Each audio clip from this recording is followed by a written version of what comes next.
vibeBooks presents Anne of Green Gables, Chapter 12. Chapter 12, A Solemn Vow and Promise. It was not until the next Friday that Marilla heard the story of the flower-wreathed hat. She came home from Mrs. Lynde's and called Anne to account. "Anne, Mrs. Rachel says you went to church last Sunday with your hat rigged out ridiculous with roses and buttercups. What on earth put you up to such a caper? A pretty-looking object you must have been." "Oh, I know pink and yellow aren't becoming to me," began Anne. "Becoming fiddlesticks. It was putting flowers on your hat at all. No matter what color they were, that was ridiculous. You are the most aggravating child." "I don't see why it's any more ridiculous to wear flowers on your hat than on your dress," protested Anne. "Lots of little girls there had bouquets pinned on their dresses. What's the difference?" Marilla was not to be drawn from the safe concrete into dubious paths of the abstract. "Don't answer me back like that, Anne. It was very silly of you to do such a thing. Never let me catch you at such a trick again. Mrs. Rachel says she thought she would sink through the floor when she saw you come in all rigged out like that. She couldn't get near enough to tell you to take them off till it was too late. She says people talked about it something dreadful. Of course they would think I had no better sense than to let you go decked out like that." "Oh, I'm so sorry," said Anne, tears welling into her eyes. "I never thought you'd mind. The roses and buttercups were so sweet and pretty, I thought they'd look lovely on my hat." Lots of the little girls had artificial flowers on their hats. "I'm afraid I'm going to be a dreadful trial to you. Maybe you'd better send me back to the asylum." "That would be terrible. I don't think I could endure it. Most likely I would go into consumption. I'm so thin as it is, you see. But that would be better than being a trial to you." "Nonsense," said Marilla, vexed at herself for having made the child cry. "I don't want to send you back to the asylum, I'm sure. All I want is that you should behave like other little girls and not make yourself ridiculous. Don't cry anymore. I've got some news for you. Diana Barry came home this afternoon. I'm going up to see if I can borrow a skirt pattern from Mrs. Barry, and if you like, you can come with me and get acquainted with Diana." Anne rose to her feet, with clasped hands, the tears still glistening on her cheeks. The dish towel she had been hemming slipped unheeded to the floor. "Oh, Marilla, I'm frightened. Now that it has come, I'm actually frightened.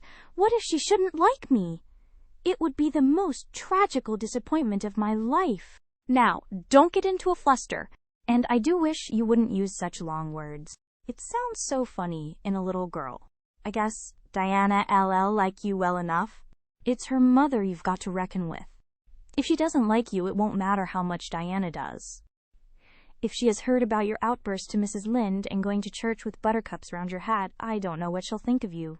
You must be polite and well-behaved, and don't make any of your startling speeches. For pity's sake, if the child isn't actually trembling." Anne was trembling. Her face was pale and tense. "Oh, Marilla, you'd be excited too if you were going to meet a little girl you hope to be your bosom friend and whose mother mightn't like you," she said as she hastened to get her hat. They went over to Orchard Slope by the shortcut across the brook and up the Furry Hill Grove. Mrs. Barry came to the kitchen door in answer to Marilla's knock. She was a tall, black-eyed, black-haired woman with a very resolute mouth.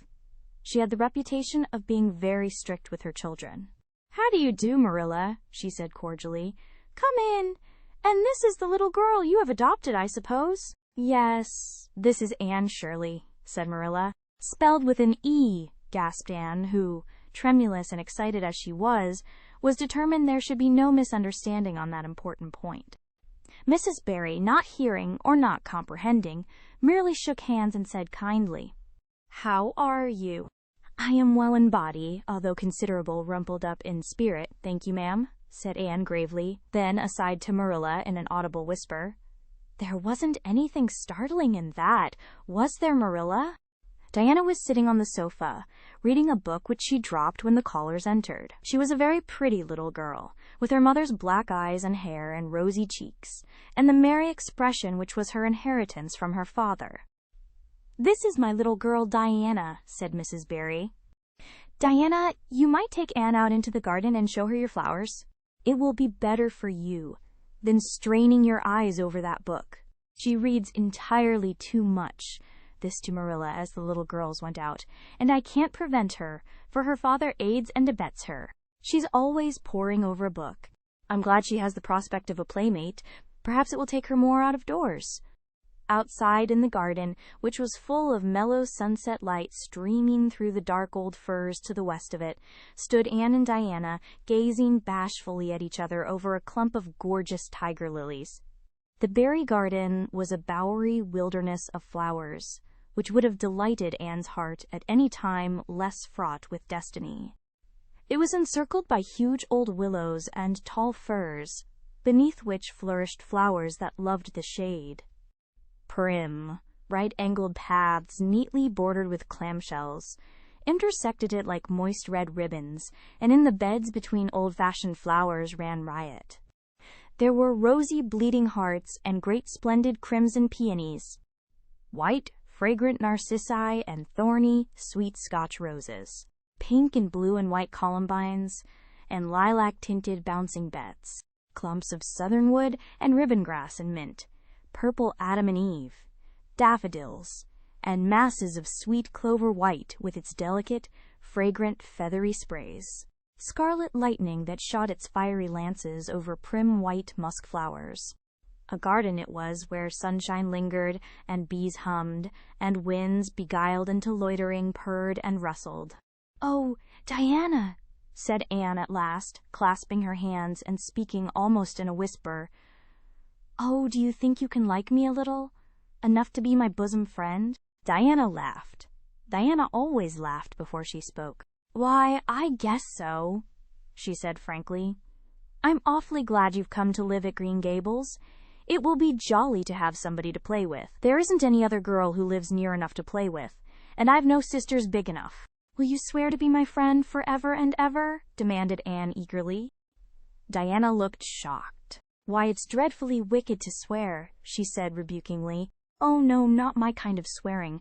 There are two kinds, you know." "I never heard of but one kind," said Diana doubtfully. "There really is another. Oh, it isn't wicked at all. It just means vowing and promising solemnly." "Well, I don't mind doing that," agreed Diana, relieved. "How do you do it?" "We must join hands. So," said Anne gravely. "It ought to be over running water. We'll just imagine this path is running water. I'll repeat the oath first. I solemnly swear to be faithful to my bosom friend, Diana Barry, as long as the sun and moon shall endure. Now you say it and put my name in." Diana repeated the oath with a laugh fore and aft. Then she said, "You're a queer girl, Anne.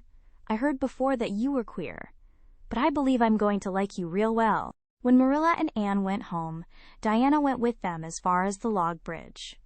The two little girls walked with their arms about each other. At the brook they parted with many promises to spend the next afternoon together. "Well, did you find Diana a kindred spirit?" asked Marilla as they went up through the garden of Green Gables. "Oh, yes," sighed Anne, blissfully unconscious of any sarcasm on Marilla's part. "Oh, Marilla, I'm the happiest girl on Prince Edward Island this very moment. I assure you, I'll say my prayers with a right good will tonight. Diana and I are going to build a playhouse in Mr. William Bell's birch grove tomorrow. Can I have those broken pieces of china that are out in the woodshed? Diana's birthday is in February and mine is in March. Don't you think that is a very strange coincidence? Diana is going to lend me a book to read. She says it's perfectly splendid and tremendously exciting.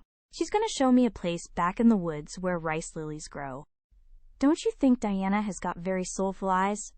I wish I had soulful eyes. Diana is going to teach me to sing a song called Nellie in the Hazel Dell.